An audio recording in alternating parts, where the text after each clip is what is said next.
अस्सलाम वालेकुम। 99 मार्केटिंग से मेरा नाम है सद्दाम ज़िया। और इस महंगाई के दौर में अगर आजकल कोई चीज़ मुफ्त है तो वो सिर्फ़ है मशवरा। आप मशवरे के अलावा किसी को कुछ भी नहीं दे सकते मुफ्त में। आजकल जो है वो अगर आप प्राइसेस देखें, पेट्रोल की प्राइसेस देख लें, आप डॉलर की प्राइसेस देख लें, या आप पाकिस्तान में किसी भी चीज़ की एक नान या रोटी की प्राइस देख लें तो 40 रुपये की या 50 रुपये की आपको जो है वो रोटी मिलती है, या नान मिलता है। 272 रुपये लीटर में आपको जो है वो पेट्रोल मिलता है। 262 रुपये में अगर आप डॉलर परचेज़ करने जाएँ तो वो भी नहीं मिलता, जिसकी प्राइस जो है वो 262 रुपये है। तो इस टाइम के अंदर जहाँ पे, और ये पाकिस्तान के हालात कोई जो है वो नए नहीं हैं। पाकिस्तान में हमेशा से ऐसे ही हालात चलते हैं और पाकिस्तान में हमेशा ऐसे ही हालात चलते भी रहेंगे। लेकिन हम फिर भी दुआ गो हैं, हम दुआ करेंगे, आप भी दुआ करें, हम भी दुआ करेंगे कि पाकिस्तान के हालात इससे बेहतर ही हों, इससे बदतरीन या इससे बुरे हालात ना हों। लेकिन एक हकीकत पसंदी ये है कि पाकिस्तान के अंदर अगर कोई भी कारोबार, कोई भी चीज़ या मईशत है, इकानमी है, कोई 3 से 4 साल के लिए अगर सही चलती है तो 5वें साल में उसका यही हाल होता है जो इस दफ़ा भी हुआ हुआ है। लेकिन मसला ये है कि इस दफ़ा वो आप कह लें कि हालात कुछ ज़्यादा ख़राब हैं। महंगाई जो है वो ज़्यादा बुलंदी पे जा चुकी है। ज़्यादा जो है आप कह लें कि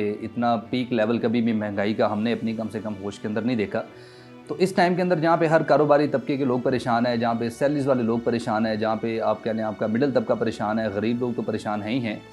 और इसमें कहने का मकसद ये है कि हर तरह के हालात में, हर तरह की चीज़ों में कुछ ना कुछ पॉजिटिव चीज़ें होती हैं, कुछ ना कुछ ऐसी चीज़ें होती हैं कि जो आपके लिए डूएबल होती हैं, आप वो कर सकते हैं। ऐसा नहीं है कि पाकिस्तान के हालात ख़राब हैं तो आप अपने कमरे में या घर में बंद होकर बैठ जाएंगे, ऐसा कभी भी नहीं होता। आप हमेशा स्ट्रगल करते हैं, आप हाथ पाँव मारते हैं, सर्वाइव करने की कोशिश करते हैं। और ये जो हालात चल रहे हैं ये सर्वाइवल के हालात हैं। इसमें अगर आप कह लें कि आप किसी भी कारोबार में से बहुत अच्छी कमाई कर रहे हैं या आप कर जाएंगे, तो ऐसा नहीं है। आपने सर्वाइव करना है, वो आपने कैसे करना है, उस हवाले से मैं आपसे 2-3 बातें करना चाह रहा हूँ।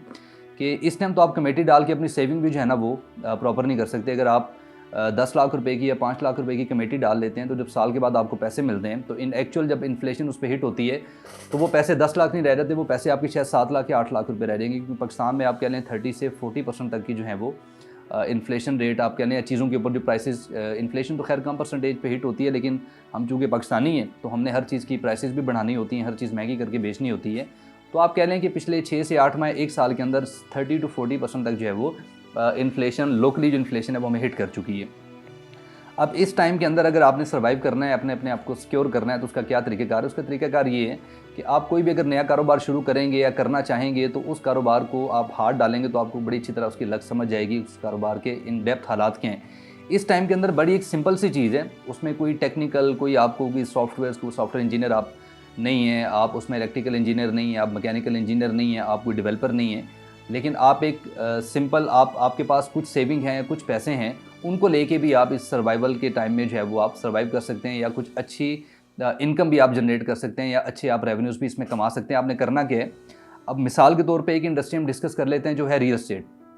अब रियल एस्टेट की हिस्ट्री रही है पाकिस्तान के अंदर कि हर 3-4 साल के बाद एक टाइम ऐसा आता है कि पाकिस्तान में जो है वो कोई भी कारोबार है, या ख़ास तौर पे मैं टिपिकली रियल एस्टेट की बात करूं तो उसमें आप कह लें कि डाउन साइजिंग हर हवाले से शुरू हो जाती है, प्रॉपर्टियां बिकना बंद हो जाती हैं, लोग इन्वेस्टमेंट करना रोक देते हैं। जहाँ पे पाकिस्तान में स्टेबिलिटी नहीं है, किसी भी चीज़ के ऊपर कंट्रोल नहीं है, किसी भी चीज़ का रेट कंट्रोल नहीं है, गवर्नमेंट स्टेबल नहीं है, गवर्नमेंट कंट्रोल नहीं है, तो लोग इन हालात में डरते हैं कि यार हम अगर अपने पैसे डालेंगे किसी प्रोजेक्ट के अंदर, किसी चीज़ के अंदर, कोई प्लॉट ख़रीद लेंगे, कोई घर ख़रीद लेंगे, किसी कमर्शियल हाई रिस्क प्रोजेक्ट के अंदर अपने पैसे लगा लेंगे, तो वो हमारे पैसे कहीं डूब ना जाएँ, पाकिस्तान कहीं डिफ़ॉल्ट ना कर जाए। तो इस टाइम के अंदर आपको करना क्या है कि आपने सबसे पहले तो फाइलों वाली चीज़ से बाहर निकल आना है।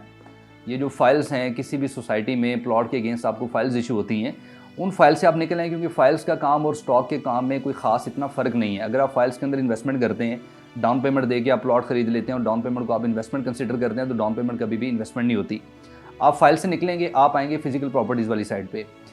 इस टाइम पाकिस्तान में इसमें कोई शक वाली बात नहीं है कि प्रॉपर्टी बहुत ज़्यादा डाउन जा रही है। अब जब प्रॉपर्टी डाउन जाती है तो इसमें 2 तरह के काम होते हैं। एक ये काम होते हैं कि कुछ लोग तंग आके अपने सर्वाइवल मोड पे आने के लिए, अपने आप को उसमें करने के लिए प्रॉपर्टियाँ सेल करना शुरू कर देते हैं, और जो मार्केट में बिकती नहीं है, क्योंकि मार्केट में ख़रीदार ही नहीं है, मार्केट में परचेज़र नहीं है, मार्केट में इस चीज़ का कोई गाहक है ही नहीं है, लोग डर रहे हैं, लोग पैसे नहीं लगा रहे हैं। और दूसरी साइड पे कुछ समझदार लोग होते हैं या कुछ इन्वेस्टर्स ऐसे होते हैं जो इस टाइम का वेट करते हैं कि जब प्रॉपर्टी अपने कम से कम तरीन कीमत के ऊपर है, जब प्रॉपर्टी डाउन है, तो उस प्रॉपर्टी को ख़रीद लिया जाए, और दोबारा जब बूम आता है मार्केट में या दोबारा मार्केट की सूरत हाल बेहतर होती है, तो सबसे जो अच्छे रिटर्न्स हैं इन्वेस्टमेंट्स के ऊपर, ये वही लोग अवेल करते हैं। अब मैं आपको एग्जाम्पल के साथ ये चीज़ समझा देता हूँ। मिसाल के तौर पे आप एक प्लॉट ख़रीदते हैं 70 लाख रुपए का, आज से 1 साल पहले। आज मार्केट में उस प्लॉट की वैल्यू है 50 लाख के करीब। तो जिस बंदे ने 70 लाख का प्लॉट खरीदा था वो 20 लाख इस टाइम लॉस के ऊपर जा रहा है और अपनी चीज़ बेचने की कोशिश कर रहा है और चीज़ उसकी बिक भी नहीं रही है। अब ऐसे टाइम के अंदर जो समझदार इन्वेस्टर है उसको क्या करना चाहिए? जो हमारे साथ कुछ लोग जुड़े हैं, हर कंपनीज के साथ कुछ ना कुछ इन्वेस्टर्स जुड़े होते हैं जो इस टाइम का इंतजार करते हैं और इस टाइम के ऊपर जो प्रॉपर्टी अपनी कम तरीन वैल्यू के ऊपर होती है उस चीज़ को खरीद लिया जाता है, उस प्लॉट को खरीद लिया जाता है, उस घर को खरीद लिया जाता है, उस लैंड को खरीद लिया जाता है, उस अपार्टमेंट को, उस शॉप को खरीद लिया जाता है कि जिसकी मार्केट वैल्यू 70 लाख थी लेकिन अभी वो मार्केट में 50 लाख के ऊपर अवेलेबल है। अब उसका तरीकाकार होगा क्या कि सिर्फ आपने वो 50 लाख रुपए की चीज़ खरीदनी है और उसको होल्ड करना है, आज नहीं तो कल। ये को पाकिस्तान में पहली दफ़ा नहीं हुआ कि पता नहीं हालात दोबारा कब बेहतर होंगे। हमेशा जब भी ऐसा कोई डाउनफॉल आया तो वो 6 महीने, 8 महीने, 1 साल के लिए सस्टेन करता है, उसके बाद मार्केट दोबारा बेहतर हो जाती है। और पूरी दुनिया के अंदर सबसे ज़्यादा जो रियल स्टेट, कामयाब रियल स्टेट है वो पाकिस्तान के अंदर ही है। यूरोप के कंट्रीज़ के अंदर भी इतनी कामयाब रियल स्टेट नहीं है। वहाँ पे आपके जो सालाना आरओआईज़ हैं वो 8% हैं, 10%, इससे ज़्यादा आपको आरओआईज़ वहाँ पे नहीं मिलते। आप खैर उसको होल्ड करेंगे। होल्ड करने के बाद जब मार्केट बेहतर होती है 6 से 8 महीने के बाद या साल के बाद, गवर्नमेंट स्टेबल होती है, अब देखें उस चीज़ ने दोबारा 50 से 70 लाख के ऊपर अपनी जो एक्चुअल वैल्यू थी मार्केट जिससे वो माइनस किया था वहाँ तक तो उसने आना ही आना है। और 1 साल के अंदर पाकिस्तान के अंदर जो आप कह लें कि आरओआई की परसेंटेज है वो 20 से 25% है। अगर 70 लाख का 20 या 25% आप निकालें तो कम से कम 15 से 20 लाख रुपया बनता है। तो एक तो वो 20 लाख रुपये अपना गेन करेगी, प्रॉपर्टी 70 लाख पे आएगी, उसके बाद वो ऊपर वाले जो 15 से 20 लाख रुपए हैं तो आपकी चीज़ 90 लाख रुपीज़ में सेल हो सकती है जो आप 50 लाख रुपए की खरीदेंगे सिर्फ 6 से 8 माह के अंदर। और ये सूरत हाल हर जगह पे है। चॉइस आपकी अपनी, आप घर खरीदना चाहते हैं, आप प्लॉट खरीदना चाहते हैं, आप अपार्टमेंट खरीदना चाहते हैं, खुली लैंड खरीदना चाहते हैं, तो ये हाईली रिकमेंडेबल चीज़ है इस टाइम के ऊपर करने के लिए, डूएबल चीज़ है। कोई इसमें रिस्क नहीं है, कोई इसमें टेक्निकल इस तरह से लंबी चौड़ी चीज़ नहीं है। सिर्फ अगर आपके पास कोई पैसे पड़े हैं जो आपने बैंक्स में रखे हुए हैं, घरों में रखे हुए हैं, और बजाय उनको मज़ीद डाउन वैल्यू उनकी होती जाए, वो कम होते हैं बड़े बड़े बैंक अकाउंट में पैसे, तो उनसे आप ऐसी प्रॉपर्टीज़ खरीदें जो आपको कल अच्छे से अच्छा फ़ायदा दें। और प्रॉपर्टी हमेशा इंसान या कोई भी कारोबार है आप हमेशा मुनाफे के लिए करते हैं। प्रॉपर्टी में लोग इस वजह से आते हैं कि प्रॉपर्टी में मुनाफे की शरह जो है वो ज़रा ज़्यादा होती है। तो अगर मुनाफा ही आपने कमाना है तो फिर आप ऐसे टाइम के ऊपर प्रॉपर्टी परचेज़ कर लेंगे जिसके ऊपर आपको कम से कम 50, 60 या 70% तक आरओआई कम से कम टाइम के अंदर मिल सके। हमारी पूरी टीम G13 में, B17 की ऑफिस में आपकी रहनुमाई के लिए अवेलेबल है। अगर आप किसी की तरह की कंसल्टेंसी चाहते हैं तो 99 मार्केटिंग सिर्फ चीज़ें सेल नहीं करती, हम आपको परचेज़ करने में भी हेल्प आउट करेंगे। आप हमसे कंसल्टेंसी लें, आप हमारे साथ आगे बैठें, हमसे डिस्कस करें। इस्लामाबाद मंडी के अंदर जितने भी टॉप नॉच CDA सेक्टर्स हैं, अच्छी NOC अप्रूव्ड हाउसिंग सोसाइटीज़ हैं, कमर्शियल हाई राइज़ के प्रोजेक्ट्स हैं जो हमारे पास कुछ एक्सक्लूसिव अवेलेबल हैं। किसी जगह पे हम ऑथराइज सेल पार्टनर्स हैं तो इंशाल्लाह आपकी रहनुमाई भी करेंगे और आपकी इन्वेस्टमेंट को सिक्योर जगह पे पुट करने का जो है वो आपके साथ इंशाल्लाह आपको हेल्प आउट भी करेंगे और आपको उस चीज़ को दोबारा हम सेल करने में भी आपको हेल्प आउट करेंगे ताकि अपनी इन्वेस्टमेंट से, अपने पैसों से अच्छे आरओआई जो है वो आप इंजॉय कर सकें।